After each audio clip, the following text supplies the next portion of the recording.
প্রতিটা রুহু, প্রতিটা মানুষ মালাকুল মাউতকে দেখতে পায়। আপনিও দেখবেন, আমিও দেখব।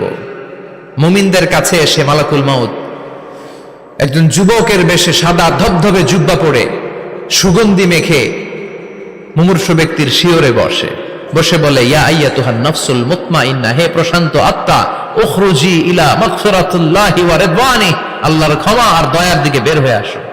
বলা মাত্রই মুমিনের আত্মাটা স্মুথলি বের হয়ে আসে। কাফান মিন আকফানিল জান্নাহ, হানুত মিন হানুতিল জান্নাহ, জান্নাত থেকে আনা সুগন্ধি কাফনের মধ্যে পেঁচিয়ে তিনি রূহটাকে নিয়ে ইল্লিনে চলে যায়।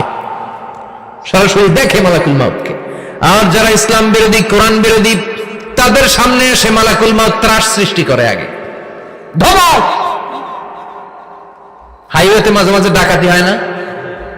বাসগুলোর মধ্যে যখন ডাকাতি হয়, বাসে থাকে 50 জন, ডাকাত ঢুকে 5 জন। এই 5 জনের ভয়ে সবগুলো পেশাব করে দেয়, কারণ ত্রাস সৃষ্টি করে। এসেই চাইনিজ কুড়াল দিয়ে আগে কুবায় দেয় 4-5 জনের। রক্ত দেখে কি দেওয়ার সব আগে রেডি করে রাখে। মালাকুল মাউত এসে কাফের, নাস্তিক, মুশরিকদের সামনে সেরকম একটা ত্রাস সৃষ্টি করে। ভয়ে লোকটা কাঁপতে থাকে। ওর কাছে ভদ্র ভাষায় কথা বলে না, সুন্দর জামা পরে আসে না, কালো কুচকুচে চেহারা, ভয়ঙ্কর একটা রূপ নিয়ে, আকৃতি নিয়ে ইসলাম বিরোধীদের মাথার সামনে আসে। দুর্গন্ধযুক্ত চেহারার দেহ নিয়ে ধমক দিয়ে বলে, ও পাপাত্তা, ইয়া আইয়াতুহান নাফসুল খাবিসা উখরুজি ইলা গাদাবিল্লাহ, হে পাপাত্তা, আল্লাহর রাগ, ক্রোধ আর গজবের দিকে বের হয়ে আয়। মুমিনের আত্মা বলার সাথে সাথে যেমনি মুমিনের দেহ থেকে বের হয়ে জান্নাতি কাফনের ভেতরে ঢুকে, কাফেরদের আত্মাও কি এরকম তাড়াতাড়ি বেরোতে চায় নাকি? কাফেরদের আত্মা বেরোতে চায় না। ডানে দৌড়, বায়ে দৌড়, সামনে দৌড়, পেছনে দৌড়, আহা, দৌড়াদৌড়ি করে। মালাকুল মাউত এটাকে টেনে হিচড়ে, একটা জীবিত ছাগলকে জবাই না করে তার চামড়া উল্টার দিকে টেনে হিচড়ে বের করলে ছাগলটা যত কষ্ট পায়, এর চেয়ে কমসে কম 70 গুণ বেশি কষ্ট দিয়ে কাফের, মুশরিক আর গাদ্দারদের রূহ কবজ করা হয়। আল্লাহ, এই পরিস্থিতি থেকে তুমি আমাদের বাঁচাও। মুমিনদের রূহ যেমনি কবজ হয়, ওইভাবে রূহ কবজের ব্যবস্থা করে দিও। ঈমানের মৃত্যু নসিব করে দিও, শাহিদি মৃত্যু নসিব করে দিও। আমাকে শহীদ করে সেই মিছিলে শামিল করে নিও, যে মিছিলের নেতা মীর হামজা, খোবায়েবে খাব্বাব,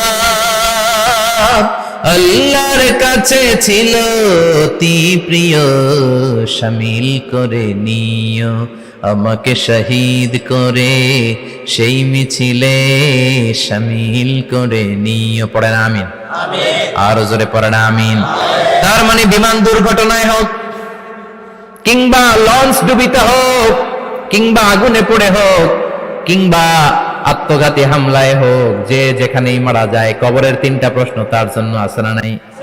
ইসলাম বিরোধীদের জন্য প্রশ্ন 3টা, আপনারা যারা মুমিন তাদের জন্য 4টা।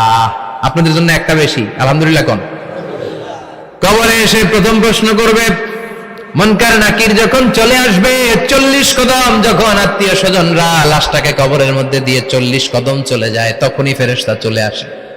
আহা, শেষ, সব শেষ। এসেই পরীক্ষা শুরু। মার রব্বুক, তোর রবের নাম কি? চিল্লায় বলেন, আমাদের রবের নাম কি? আমরা বলবো রব্বি আল্লাহ, আল্লাহ আমারে রব।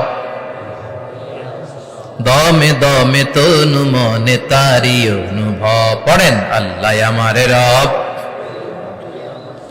তোমার দুনিয়াতে আমি যেদিকে তাকাই, অথই নিয়ামতে ডুবে আছি সবাই। পাখপাখালির গানে শুনি তসবিহ কলরব, তসবিহ কলরব, আল্লাহ আমারে রব। প্রথম প্রশ্ন, তোমার রব কে? আমরা বলবো আমাদের রব আল্লাহ। দ্বিতীয় প্রশ্ন, ওমা দীনুক, তোমার ধর্মের নাম কি? আমরা কি বলবো? তৃতীয় প্রশ্ন, বিশ্বনবীর চেহারা দেখিয়ে বলা হবে, আতারিফু হাদার রাজুল, এই লোকটারে চিনো নাকি? আমরা বলবো চিনি, আমাদের প্রাণের নবী, ঠিক কি না?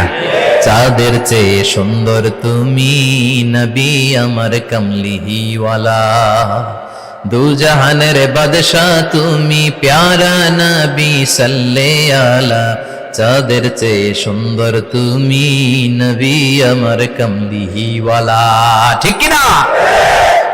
তিনটা প্রশ্নের যথাযথ উত্তর যখন দিয়ে দিলেন, আপনার জন্য অতিরিক্ত আরেকটা প্রশ্ন করা হবে, ওয়ামা ইলমুক, তোমার নলেজ কি? তিনটা প্রশ্নের উত্তর যে তুমি করতে পারলা, কিভাবে পারলা, কেমনে জানলা? নকল করে বলছো নাকি জেনে বুঝে আসছো? নকল হয় না? এখন তো পরীক্ষা চলতেছে বোধহয়। কি পরীক্ষা? এসএসসি পরীক্ষা। নকল হয়? কৃষ্ণপুরে নকল নাই না? এখন মনে হয় এগুলো একটু কমছে। একটা সময় ছিল অনেক নকল হইতো। পাঞ্জাবের ভিতরে নকল, পকেটের নকল, টুপির ভিতরে নকল, মৌজার ভিতরেও নকল। এমনকি মেয়েরাও নকল করে পরীক্ষার হলে আসে না নাই? স্কেলের মধ্যে লিখে নিয়ে যায়, হাতের মধ্যে লিখে নিয়ে যায়, ওড়নায় লিখে নিয়ে যায়, কাপড়ে লিখে নিয়ে যায়, আসে না নাই? ফেরেশতারা বলবে নকল করছো নাকি? কেমনে জানলা? তিনটা প্রশ্নের উত্তর তুমি কেমনে বললা? আল্লাহ তোমার রব, ইসলাম তোমার ধর্ম, এই লোকটা বিশ্বনবী, কেমনে চিনলা? আপনাকে তখন বলতে হবে আমি কোরআন থেকে শিখেছি, আমি হাদিস থেকে শিখেছি, আমি ইসলাম জেনে বুঝে মেনেছি, আমি আন্দাজে কোথাও ঘুরি নাই। চিল্লায় এখন ঠিক কিনা? আপনাকে বলতে হবে। এজন্য শিখতে হবে, প্রতিনিয়ত ইসলাম সম্পর্কে জানতে হবে, আখের গোছাতে হবে, জীবনটাকে আলোকিত করতে হবে। চিল্লায় বলেন ঠিক কিনা? চারটা প্রশ্নই যখন হয়ে গেল, ফেরেশতারা বলবে আহলান ওয়া সাহলান ওয়া মারহাবান বিক, খোশামদেদ, কংগ্রাচুলেশন, খোশামদেদ, কংগ্রাচুলেশন। সব প্রশ্নের উত্তর তুমি পেরেছো। ফায়ুফসাহু লাহু কবরুহু ৭০ যিরান, আপনার কবরটারে ৭০ হাত লম্বা করে দেয়া হবে। ওয়া ইফতাহু লাহু বাবুন ইলাল জান্নাহ, আপনার কবর থেকে জান্নাতের দিকে দরজা খুলে দেয়া হবে। ওয়া ইলবাসু মিন লিবাসি আহলিল জান্নাহ, জান্নাতের দুইটা রেশমি কাপড়ের পোশাক এনে আপনারে পরিয়ে দেয়া হবে। আর বলা হবে নাম কানাও মিলা আরুস, ঘুমাও, sleep, you should get some sleep now, তোমাকে লম্বা সময় পাড়ে দিতে হবে, ঘুমাও। কানাও মিলা আরুস, যেমনি বর বাসর রাতে আরামসে ঘুম দেয়, বাসর রাতে যেমনি বর কনেকে নিয়ে মধুর ঘুম দেয়, তুমিও ঘুমাও, কেউ তোমার ঘুম ভাঙবে না। মালাক ইসরাফিলের, কিয়ামতের জন্য ইসরাফিলের সিংহায় যে ফুৎকার আছে, ওই ফুৎকার ছাড়া কোনো কিছুই তোমার ঘুম ভাঙাতে পারবে না। আলহামদুলিল্লাহ পড়েন। আল্লাহ আমরাও যেন চারটা প্রশ্নের উত্তর দিয়ে লম্বা একটা ঘুম দিতে পারি, পড়ে না আমিন। ওয়াম্মাল কাফির ওয়া আহলুশ শিমাল, আর ইসলাম বিরোধী যারা, তাদের সামনে আসবে মালাকান আসওয়াদান আজরাকান, কৃষ্ণ বর্ণের দেহ, নীলাভ বর্ণের দুটো চোখ, গায়ের রং কালো, চোখের রং নীল। দেখতে কেমন লাগে? আলিফ লাইলার ভূতের মতো। কথা কন। গায়ের রং কালো, চোখের রং নীল।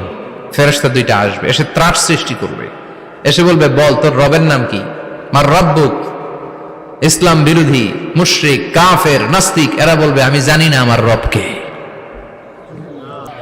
আমি জানি না, আমি তো আজীবন শুধু চেয়ার করেছি, মদ খেয়েছি, আমি ধর্ষণে সেঞ্চুরি করেছি দুনিয়ার বুকে, আমি টেন্ডারবাজি করেছি, চাঁদাবাজি করেছি, আমি মাস্তানি করেছি, আমার দাপটে এলাকার ইসলাম প্রিয়রা বাসায় ঘুমাতে পারে না।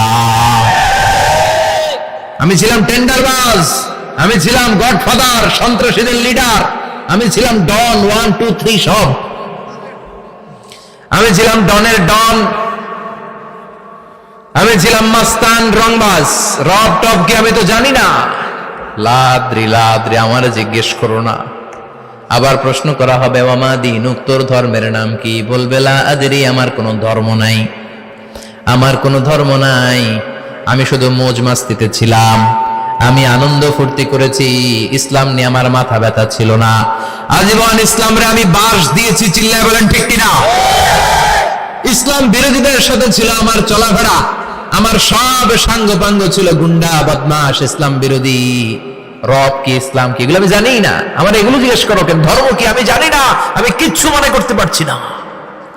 3 নম্বর প্রশ্ন করা হবে আতারিফু হাযার রাজুল, দেখো তো এই লোকটারে চিনো কিনা? কয় না, চিনি না, তবে মনে হয় এই লোকটারে দুনিয়ার বুকে আমি গালি দিতাম, এই লোকটার বিরোধিতা করতাম, ব্লগের মধ্যে এই লোকটার ব্যাপারে কুৎসা রটনা করতাম, এই লোকটার কার্টুন বানিয়ে আমি হিংসা ছড়িয়ে দিতাম, এই লোকটার ব্যাপারে আমি এলাকার মধ্যে অপপ্রচার চালাতাম। ফেরেশতারা বলবে তাই? এই ছিল তো ডিউটি, দাঁড়া এখনই আমাদের খেলা শুরু, এখনই শুরু। ফায়ুতরাকু বিমাতারিক মিন হাদিদ, লোহার একটা হাতুড়ি দিয়ে মাথা থেকে পা পর্যন্ত পিটানো হবে, পিটিয়ে ওর গোশতের হাড্ডিগুলোকে থেতলে ফেলা হবে। ওয়ায়ুকালু লিল আরদি ইলতাইমি, কবরের দুই পাশের মাটিরে বলা হবে এবার দুই দিক থেকে তোরা চাপ দে। চাপ দেয়া হবে, ধাক্কাধাক্কি করেও সে সুবিধা করতে পারবে না। মাটি আস্তে আস্তে আস্তে আস্তে দেহের দুই দিকে লেগে এমন জোরে দুইটা চাপ দিবে, ফাতাখতালিফা আদলাউহু, তার ডান পাশের পাজরের হাড্ডি বাম দিকে ঢুকে যাবে, বাম দিকের হাড্ডি ডানে চলে যাবে। বিশ্বনবী বললেন এই হাতুড়ি দিয়ে পিটানোর শাস্তি, কবরের চাপ দেওয়ার শাস্তি চলতেই থাকবে হাত্তাল কিয়ামা, কিয়ামত পর্যন্ত। আল্লাহ কবরের শাস্তি থেকে আমাদের বাঁচাও।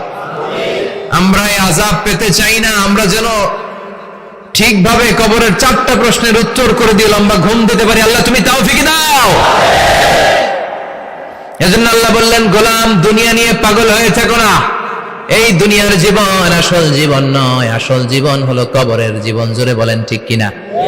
এই জন্য মাঝে মাঝে কবরে যাবেন, কবরস্থানে দাঁড়িয়ে চিন্তা করবেন এই জায়গায় আমারও আসতে হবে।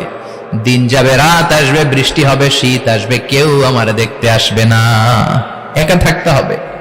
একা, বড় একা, অন্ধকার, বড়ই অন্ধকার। ওই কবরের জীবনের সামান গোছানোর দরকার আছে না নাই? ওই কবরে সুখে শান্তিতে থাকতে চাইলে নামাজ পড়ার দরকার আছে না নাই? কোরআন পড়ার দরকার আছে না নাই? ছেলে মেয়েগুলোরে মানুষের মতো মানুষ করার দরকার আছে না নাই?